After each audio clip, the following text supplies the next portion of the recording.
할렐루야. 153 저녁기도에 오신 여러분들을 주님의 이름으로 환영하고 축복합니다. 오늘도 하나님께서 우리들과 함께 하셔서 하나님의 임재하심과 또한 하나님의 응답하심에 감격하며 하나님께 영광 돌리는 귀한 저녁기도의 시간이 되었으면 좋겠습니다.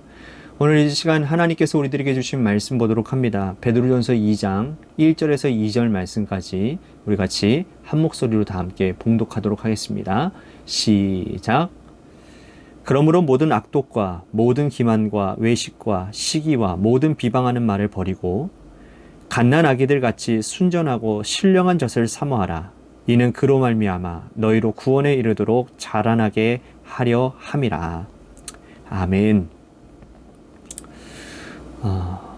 어린 아이들은요, 라면이나 햄버거 같은 그런 패스트푸드를 아주 좋아합니다. 편의점에서 간단히 먹을 수 있고 또 간편하고 그리고 가볍게 먹을 수 있기 때문이죠.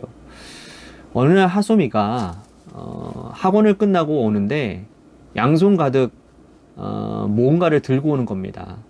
보았더니 세상에나 주먹밥을 사가지고 오는 겁니다. 야, 너 언제부터 이런 거 먹을 줄 아냐? 그랬더니 꽤 됐다라는 거예요. 그러더니 이제는 주먹밥부터 시작해서 편의점에서 그냥 중고등학생들이 먹을 수 있는 음식들, 그런 것들을 사들고 오는 것을 보게 됩니다. 참, 이제 많이 컸다라는 생각이 드는데요. 이만큼 간편하고 또 아이들의 입맛에 잘 맞는 그런 패스트푸드를 요즘 아이들은 참 좋아하는 것 같습니다. 하지만 어른들은 이 아이들이 패스트푸드를 먹는 것을 별로 권하지 않죠. 왜? 몸에 좋지 않기 때문이라는 겁니다. 그래서 좋은 음식만을 먹으라고 권합니다. 저희 원로 사모님은 그 모습을 보면 참 기겁을 하십니다. 그리고는 먹지 말라고 막 뭐라고 하시는데, 어쨌든 간에 여러분, 패스트푸드가 가성비도 좋고 또 맛도 괜찮고 간단하고, 그런데 왜 그걸 먹지 말라고 하느냐? 왜 더 좋은 음식을 먹으라고 권하는 것이냐? 다 그렇지 않습니까? 건강 때문에 그런 겁니다. 어린 아이들이 패스트푸드에 중독되고 너무 그런 음식들을 많이 먹게 되면 성장기에 성장하는데 문제가 생긴다라는 것이죠. 그리고 지속적으로 섭취하게 되면 건강에도 치명적인 문제를 가져올 수 있다라는 겁니다. 먹는 음식이 이 어린 아이들의 성장과 발달에 아주 중요하기 때문이죠. 이거는 어른도 역시 마찬가지입니다. 어른들도 무엇을 먹느냐, 얼마나 먹느냐, 또 어떻게 먹느냐에 따라서 성장하는 것, 그리고 건강 관리하는 것이 좌우가 됩니다. 과거에는 먹을 음식이 없어서 문제였지만 요즘은 너무 많아서 문제 아닙니까? 많이 먹고 또 좋지 않은 음식을 무분별하게 섭취하기 때문에 성인병이 대부분의 먹는 것에서부터 비롯되어지지 않습니까? 그래서 성인들도 이 먹는 음식을 절제해야 되고 또 좋은 음식들을 골고루 먹으려고 애를 써야 되는 것이죠. 식생활만 개선하면 건강 문제의 상당 부분이 다 해소가 되고 개선이 될 수 있다고 어느 의학 전문가가 얘기를 하더라고요. 자, 이것이 육체뿐만 아니라 우리의 영혼에도 역시 해당되어지는 말씀입니다. 영혼도 하나님의 말씀을 먹고 좋은 음식을 먹어야 영의 건강이 보장되는 것이죠. 좋지 않은 음식을 먹는 영혼은 그 영혼이 심각한 타락과 문제를 경험하게 될 것입니다. 베드로 사도는 이 문제를 가지고 성도들의 영적 성장을 위해서 너희 영혼이 성장하기 위해서는 무엇을 먹어야 되는지를 오늘 말씀을 통해서 우리들에게 권면하고 있습니다. 자, 1절 말씀 다시 한번 보십시오. 그러므로 모든 악독과 모든 기만과 외식과 시기와 모든 비방하는 말을 버리고. 자, 악독과 기만과 외식과 시기와 비방하는 말, 이것은 혼자 할 수 없는 것들입니다. 반드시 상대방이 있어야 할 것들이라는 것이죠. 시기하고 비방하고 또 외식하는 것, 사실 굉장히 달콤하고 짜릿한 것들입니다. 여러분, 남을 시기하고 남들을 비방하고 남을 뒷담화하는 일, 여러분, 이것이 얼마나 즐겁고 재미난 일이겠습니까? 그런데 그 과정을 통해서 자신의 영혼이 심각한 문제를 겪을 수밖에 없다는 사실을 깨달아야 된다는 거죠.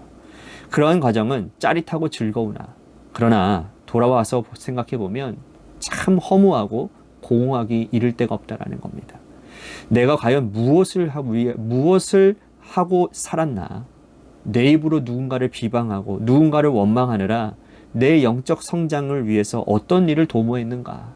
하루를 돌아보면 내가 어제보다 지난날보다 성장하고 나아진 것이 아무것도 없음을 발견하게 되는 거죠. 그러면 얼마나 허무한지 모릅니다. 누군가를 비방하고 욕하고 뒷담화하는 것은 그 자체로 내 영혼을 침체하게 만드는 것이고 문제가 생기도록 만든다는 사실을 우리는 꼭 기억해야 됩니다. 그렇다면 우리들에게 영적 성장을 위해 꼭 필요한 것은 무엇이냐? 2절 말씀 보십시오. 갓난 아기들 같이 순전하고 신령한 젖을 사모하라. 이는 그로 말미암아 너희로 구원에 이르도록 자라게 하려 함이라. 순전하고 신령한 젖을 사모하라고 말씀을 하고 있습니다. 순전하고 신령한 젖은 뭡니까? 두말할 것 없는 하나님의 말씀, 그리스도의 복음의 진리를 가르치는 거죠. 자, 순전하고 신령한 젖을 사모해야 되는 이유는 왜 그렇습니까? 성장해야 되기 때문입니다. 하나님의 말씀을 받아 먹고 그 말씀을 씹어 먹고 그 말씀을 통해서 내가 힘들더라도 지키려고 노력하고 분투하다 보면 우리의 믿음이 어느 순간인가 성장해 있다라는 것이죠. 베드로가 역시 주님을 만나고 그 일들을 지금까지 경험해 오지 않았겠습니까? 그가 예수님을 처음 만났을 때, 주님의 부르심을 받았을 때 그는 정말 아무것도 모르는 혈기로 가득한 그런 어부였은 것을 여러분들이 잘 아실 겁니다. 그러나 그는 주님의 부르심 가운데 너는 이제 사람을 낚는 어부가 되라 말씀하신 이후부터 그가 하나님 말씀 안에서 자라나기 시작했습니다. 순전하고 신령한 젖을 먹으며 그는 영적 성장에 거듭거듭을 하여 예루살렘 교회의 지도자가 되었고 지금 흩어져 있는 성도들에게 이렇게 영적으로 건면하는 편지까지 써가며 지도자의 자리를 공고히 해나가는 영적 선장의 자산 증인이 되었다는 것이죠.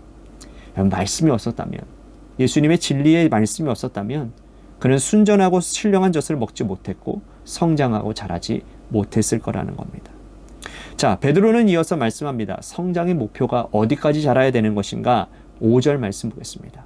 너희도 산돌같이 신령한 집으로 세워지고 예수 그리스도로 말미암아 하나님이 기쁘게 받으실 신령한 제사를 드릴 거룩한 제사장이 될지니라.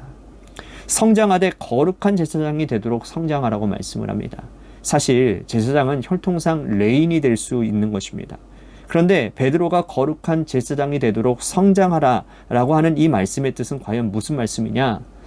9절 말씀 보십시오. 그러나 너희는 택하신 족속이요 왕같은 제사장들이요 거룩한 나라요 그의 소유가 된 백성이니 이는 너희를 어두운 데서 불러내어 기이한 빛에 들어가게 하신 이의 아름다운 덕을 선포하게 하려 하심이라. 왕같은 제사장들이 되라고 말씀을 하십니다. 즉 제사장 혈통에 초점을 맞춘 것이 아니라 제사장의 역할과 기능에 초점을 맞춘 말씀인 것이죠. 제사장은 하나님과 백성 사이에 연결해주는 중재자의 역할을 하는 사람들입니다.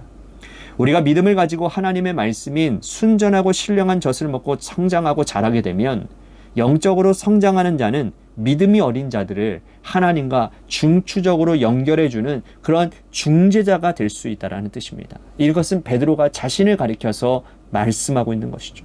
그는 믿음이 어릴 때에 항상 주님께 혼나고 때로는 사단이라고 하는 말까지 들었지 않았습니까? 하지만 순전하고 신령한 젖을 사모하여 성장하고 자라난 이후에는 영적 지도자가 되어 사도가 되었습니다. 그래서 믿음이 어린 자를 하나님과 직접 연결시켜주고 그 성장을 돕는 자가 되고 기도하고 애써서 영적 성장을 함께 도모하며 세워주는 자가 된 것이죠. 오늘 우리는 이 말씀을 통해서 나는 어디까지 성장해 왔는가 그것을 살펴보셔야 됩니다. 과연 나는 거룩한 제사장이 되었는가? 내가 얼마나 성장해서 믿음이 어린 자들을 하나님 앞으로 연결해주고 또 그들을 위해서 중보해주는 믿음의 백성으로 살고 있는가? 여전히 나는 순전하고 신령한 젖을 사모하지 않고 말씀을 가까이지 않고 말씀대로 살아내기를 불편해하는 자가 되어서 오히려 내가 믿음이 성장한 자에게 기대어 살고 있는 것은 아닌지. 여러분, 사람마다 성장해야 될 때가 있습니다. 신앙 공동체에서 성장하지 못하고 직분만 가지고 있다면 그 직분이 그 성장을 담보해 주지 못하는 것이죠. 직분을 받아 가지고 있지만 그러나 여전히 믿음의 단계는 어린 분들이 얼마나 많이 있는지 모릅니다. 그러면 오히려 직분을 받지 않았으나 믿음이 성장한 자들에게 폐만 끼칠 뿐이라는 거예요. 하나님께서 우리에게 신앙의 여정과 과정을 주셨는데 그렇다면 그 신앙의 여정에 맞게 성장하는 믿음의 백성들이 되어야 되지 않겠습니까? 사랑하는 성도 여러분, 바울도 우리가 그리스도에게까지 자라기를 성장하기를 바랬고 베드로 역시 우리가 그리스도의 자취를 따라 그에게까지 성장할 것을 요구하고 있습니다. 믿음의 성장의 목표가 어디입니까? 바로 예수 그리스도까지 성장하는 일입니다. 오늘 여러분들의 삶의 자리 가운데 여러분들의 성장을 가로막고 있는 것들이 무엇인지를 좀 되짚어보고 그것들을 다 잘라내고 그리스도까지 장성한 그리스도의 분량까지 이르는 그런 믿음의 성숙의 단계에 이를 수 있는 은혜가 나에게 있게 해달라고 이 시간 우리 같이 기도했으면 좋겠습니다. 또 한 가지 우리 당회와 구역회를 위해서 기도해 주시고 또한 우리 재개발 가운데 놓여져 있는 관악교회를 위해서 기도하도록 합니다. 마지막으로 우리 교회에 육신의 질병으로 고통당하시는 분들과 또한 여러분들의 삶의 자리와 또한 여러분들의 자녀들을 위해서 기도하시다가 이 시간 돌아가시기를 바랍니다. 노래 끝날 때까지 우리 함께 기도하며 나아가도록 하겠습니다. 기도하시겠습니다.